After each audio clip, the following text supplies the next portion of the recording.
Good afternoon, ma'am. Good afternoon. Yes. Now let us begin with the story, The Lost Child by Mulk Raj Anand. Mulk Raj Anand, the name suggests, is an Indian English writer, a very renowned writer in Indian English literature. We will talk about the story later. First, let us know about Mulk Raj Anand. Here it is. I hope you can see this doc sheet on the screen. Yes, ma'am. Okay, that's great. So this is Mulk Raj Anand, right? The writer who had written this story. He was born on 12 December 1905 in Peshawar. So basically he hailed originally from Pakistan. That was before the partition. And he left us on 28 September 2004 when he was staying in Pune. He was an Indian writer in English, notable for his depiction of the lives of the poor caste in traditional Indian society. Yes, this very reflection we get in one of his novels that he has written, Untouchables. So he has highlighted the life of so-called poor caste people. And the depiction of the lives of the people and the characters in his story, you will find them very realistic. The story that you are going to read, The Lost Child, I'm very much sure when you are reading it, you would definitely recall your own childhood experiences as well. He was one of the pioneers of Indo-Anglo fiction, Indian English fiction. That is the stories he was writing. His writing career began in England, where he used to publish short reviews in T.S. Eliot's magazine, Criterion. T.S. Eliot was a famous writer in English literature. He was known for his criticism, for his critical analysis, for some of his poems also. So he had been working for his magazine Criterion. He won Sahitya Academy Award. The Sahitya Academy Award of India is a prestigious award which is given to the literary personalities, to the writers and the authors and the poets and the playwrights, etc. And this award he got for his novel, The Morning Face. In 1968, he was decorated with this. He was honored with Padma Bhushan, India's third last civilian award in 1967 for his vast contributions towards the field of literature and education. You see that his novels were so realistic. He had written another novel, Kuli, and there was a movie on the same story, based on the same story that he had written in the novel. Now let us talk about the title of the story, The Lost Child. The title is suggestive of the content of the story. Can you make out what you are going to read? Can you make out with the help of the title? When the child was lost. Okay. All right. Anything else? Then from his parents, and he was afraid and cried for her parents. Okay, fine. Yes, now you are right that the child is lost, as is the suggestive by the title, The Lost Child. That a child is lost, he gets separated from his parents, right? But before he gets lost, what he experiences, different feelings, different emotions, which are full of excitement, reluctance, fear as well, but obedience too, and later on being so much missing, being so much in love with his parents. It is not so that after he gets lost only he loves his parents. He loves his parents otherwise. Anyway, the story is a clear reflection of a beautiful bond of love and affection of a child with his parents. At the same time, the childish curiosity has been highlighted by the writer beautifully and very realistically. Now, where the story takes place, it takes place in a fair. Fair is what you call carnival. What do you call, Hindi में हम उसको कहते हैं मेला. दिवाली मेला लगता है, Christmas मेला लगता है, दशहरा में मेला लगता है, नवरात्रि में मेला लगता है. Have you ever been to a mela? Yes, ma'am. Right. So when you go to these melas or these fairs, lot many things that you come across, right? And at that time, what happens? A small video clip I will show you. But in this video clip, you have just to watch carefully. There is nothing to listen. Just watch everything very carefully, then we'll discuss. All right? Yes. Okay, ma'am.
Yes.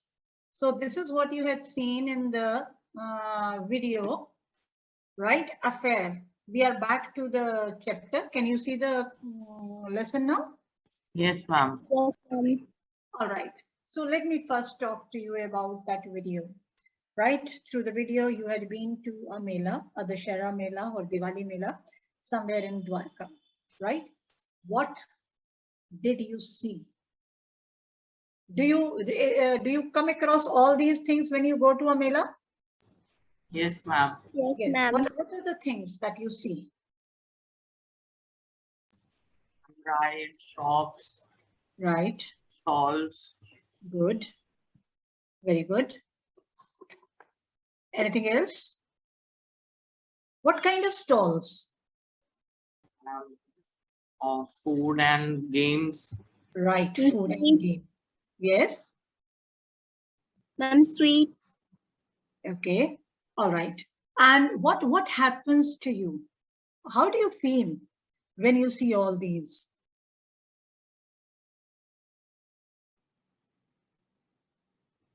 Ma'am, to buy. You want to buy them, right? You want to buy. For example, you want to buy toys. You want to buy some eatables, right? Do you Yes, ma'am. express do you express your wish to your parents? Yes, ma'am. Yes, you express it. Do they get you all these? No, ma'am. Not always. Right, and more? Yes, ma'am. Not always, but sometimes they do. Fine? Yes. So what it is, there is a lot of excitement. There is a lot of curiosity to see one or the other thing. Number of the things you feel like buying. A few things you might not be telling your parents that you want to have them because you know their prompt reply, what and or no. So you will not. But a few things which you cannot resist, you might ask them, right? However, you know the answer, but still somewhere you cannot control yourself. Doesn't it happen with you? So the lost child is the story of once a child who goes to a fair with his parents. When he goes to the fair, he is very excited. He comes across beautiful toys, very delicious, yummy sweets, which are put up there. But unfortunately, his parents do not buy any such thing for him. Anything either he doesn't ask for, but when he asks, he is refused completely by the parents. Then what happens later on? You see that what happens when the parents have refused completely, the parents have curbed his curiosity, his excitement. He loses excitement, he loses enjoyment, and he loses curiosity. Why? Because he knows he is not going to enjoy all these, he can only view these. Is that clear? So here is the story. Wherever you have the problem in between, you can definitely interrupt me. Okay? Yes. It was the festival of spring. From the wintry shades of narrow lanes and alleys emerged a gaily clad humanity. It was the festival of spring. The place is a village fair. Time is the spring season. From the wintry shades of narrow lanes, spring follows winter. When winter ends, spring begins. So from the wintry shades of narrow lanes and alleys. Why does the author say wintry shades of narrow lanes and alleys?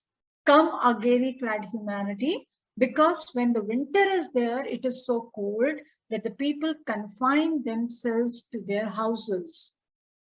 And this is after the winter is over, they come out through the narrow lanes and alleys, the streets. They emerge, they come out. Who? A gaily, happy, clad humanity. Those who are wearing beautiful clothes, looking happy. Humanity are the humans. I hope it is clear. Yes, ma'am. Yes, ma'am. Okay. Some walked, some rode on horses, others sat, being carried in bamboo and bullock carts. The people were having their different modes of transport. That times cars and scooters and bikes were not available. right? So either the people would walk or they would come by horses or by bullock carts or by bamboo. So this is how they were coming. Now you must be thinking that how can they be carried in bamboo? If you ever had been to Vaishno Devi, you must have seen. Now here is the picture.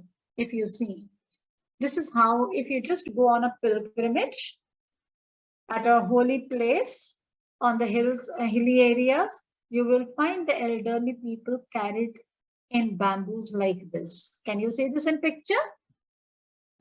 Yes, Right? ma'am. Yes, ma'am. A little boy ran between his father's legs, brimming over with life and laughter.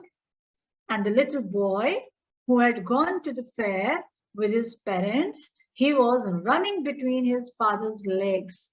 This expresses his excitement that he was going to the fair, so he was very excited, so excited that brimming meaning filled with. Brimming is actually overflowing, right? When the water is overflowing the glass, when it overflows the glass, when it is filled to the brim of the glass, right? So just as the water is overflowing the glass, the little boy, he was filled with life and laughter, meaning happiness, happiness and excitement, right? Come, child, come, called his parents as he lagged behind, fascinated by the toys in the shops that lined the way. The parents, they would call him, he would stop in between, being fascinated, being distracted by so many things around. Now, what were the things that fascinated him, that drew his attention? The toys in the shops. Those very shops which were lined, which were all in a line. So he would stop in front of the toys shops and he would get attracted. And the parents would notice he is not there. They would stop. They would call him to come whenever they found that he was left behind. He hurried towards his parents, his feet obedient to their call, his eyes still lingering on the receding toys.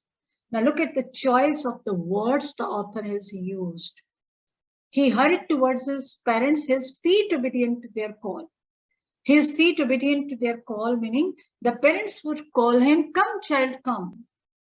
And soon, very obediently, he would hurry, he would move hurriedly towards his parents. However, his eyes still lingering on the receding toys. However, he would still keep staring at the toys which had been left behind. Though to linger is to delay. But here what it is, that why he would linger, the parents would call him, come. He would try his best to move hurriedly to the parents, yet he would get a bit slow. He would linger because he would keep staring at the toys which he had left behind in the toy shops. As he came to where they had stopped to wait for him, he could not suppress the desire of his heart, even though he well knew the old, cold stare of refusal in their eyes. Wherever the parents were waiting for him, he went there. He knew the cold, old stare of refusal. He knew that his parents are unfeeling. They would not give a positive reply. They would plainly refuse, yet he could not suppress. He could not hide. He could not hide. He could not check his desire that he had to get that toy. So he told his parents, he pleaded, he prayed, he requested them, I want that toy. His father looked at him red-eyed. Red-eyed meaning?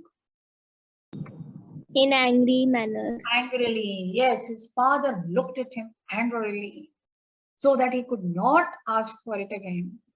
Because the children usually pester their parents, isn't it? When the parents are not getting, they keep on requesting. But the father gave such an angry look that the boy would not dare ask his father again in his familiar tyrant's way. Tyrant is a cruel ruler. But here it means like that the father was authoritative, dominating in his typical dominating way that he was the father. He gave angry expressions to the little boy. His mother, anyway, melted by the free spirit of the day, was tender and giving him her finger to hold, said, "Look, child, what is before you?" His mother, she knew she was helpless. She knew father had said no, meaning it's no. Yet her heart melted to see the cheerful mood of her child. But she could not say anything. She could only distract his mind. How she distracted his mind? She just told him to hold her finger, telling him, "Look, look, what is there before you?" Definitely, she might have pushed the child, "Come on, there are many more things to see. This is nothing," right?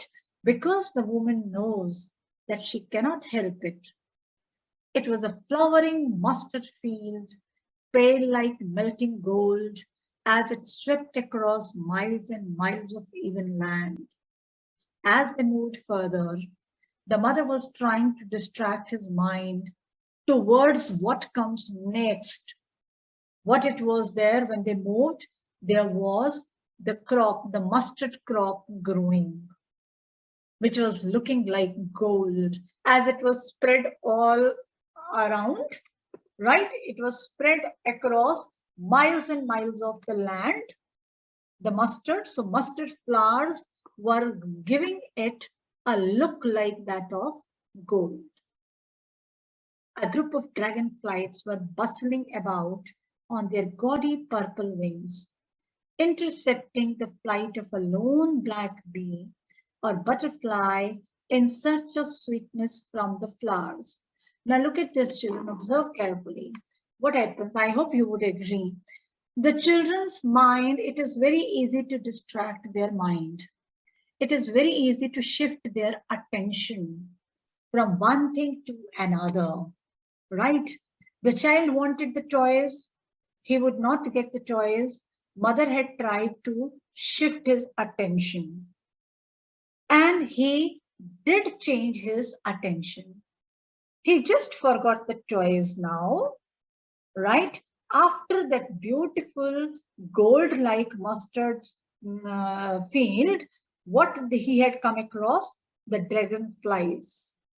The dragonflies, the black bee, and the butterflies all hovering around the flowers and collecting the nectar from the flowers. And the child was enjoying the movement, the bustling, the flapping, and the fluttering of the dragonflies, black bees, and butterflies. The child followed them in the air with his gaze till one of them would still its wings and rest, and he would try to catch it. The child was enjoying their movement. The child started chasing the butterflies and dragonflies. The child would wait when it stops. And the moment it stops at rest, the child would try to catch the butterfly. Have you ever seen the children doing it? Yes, ma'am. Yes, Have, ma'am. have you ever done it? Yes, ma'am. Yes, it's great fun, right?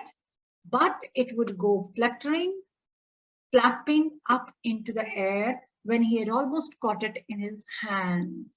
He would catch a butterfly, but the butterfly would start fluttering. Fluttering is trembling its wings, and flapping. It would just it would just fly its wings up and down, right? And then it would just fly into the air, escaping from his hands. Then his mother gave a cautionary call. "Come, child, come on to the footpath." He is chasing the butterflies, and mothers always protective about their children wherever they go. So just to caution him to be careful, she tells the child to come on the footpath. That shows mother's affection and love and care for her child. He ran towards his parents gaily and walked abreast of them for a while, being, however, soon left behind, attracted by the little insects and worms along the footpath that were teeming out from their hiding places to enjoy the sunshine. Now, look at this paragraph, children. Have you noticed? This paragraph is one sentence only. It begins from he. It ends at sunshine. Isn't it? Yes, ma'am. So it is such a long sentence with different parts using punctuation marks. This is the style of writing of Mulk Raj Anand. Such long sentences he was writing, connecting number of ideas in one sentence. So what he writes here, that the child then because he was cautioned by his mother to come onto the footpath, he was running towards his parents happily, and he walked abreast of them. He walked abreast of them, meaning he was walking side by side of his parents. And however, at times, for some time, he would be left behind. They would move ahead. Why? Because he would be attracted by all the things that he was coming across. He was attracted by the insects and worms along the footpath. All the insects and worms that were teeming out, meaning that were coming out from their hiding places to enjoy the sunshine. Come, child, come. His parents called from the shade of a grove, where they had seated themselves on the edge of a well, and he ran towards them.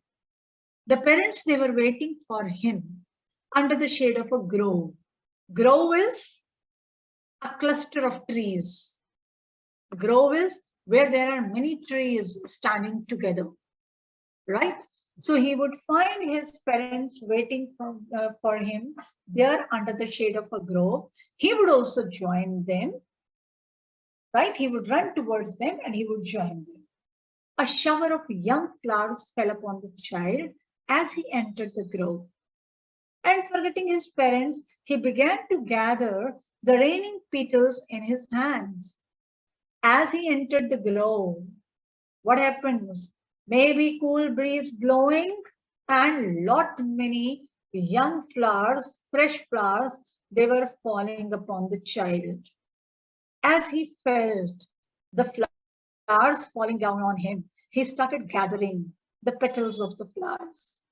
Now look at this, that how child is so energetic at this age that one after another activity, he is attracted and he starts doing it. Isn't it? When he comes across toys, he is looking at the toys with curiosity, telling his parents to get him one. He comes across butterflies and dragonflies and he tries to catch them. When he comes across the insects and worms, he observes them carefully that how they had been coming out of their hiding places. Now he finds the petals of the flowers falling on him. And how he enjoys, he starts collecting those petals in his hands. But lo, he heard the cooing of doves and ran towards his parents shouting, "The dove, the dove!" The raining petals dropped from his forgotten hands. The next what he sees, he forgets the former one. Isn't it? When he saw the young flowers falling on him, he just forgot the butterflies. He was carrying the petals. Soon he was distracted by the sight of the dove. He was so excited to see the doves that he started shouting to his parents, "The dove, the dove." With an expression of this excitement, what happens? The petals, they fell off his hands unknowingly. He might not have realized at that time that, oh my God, I was carrying those petals I gathered. They are in my hands. They just fell down. "Come, child, come." They called to the child. who had now gone running in wild capers round the banyan tree. And gathering him, they took the narrow, winding footpath which led to the fair through the mustard fields. Again, they called the child because he was left behind. The child who was now gone running in wild capers round the banyan tree. Wild capers meaning he was jumping around the banyan tree. He just forgot those petals that fell down. He was caught, his attention was caught by the doves. Now he had seen the banyan tree and he started jumping round the banyan tree. And gathering him up, they took the narrow and the parents they waited for him. As soon as he joined them, they moved through the narrow footpath which was leading to the place where the fair through the mustard fields was being held. Is that clear? Any problem in these 2 pages? No, ma'am. Okay. All right. We have 5 minutes. Yes. As they neared the village, the child could see many other footpaths full of throngs converging to the whirlpool of the fair, and felt at once repelled and fascinated by the confusion of the world he was entering. Yes.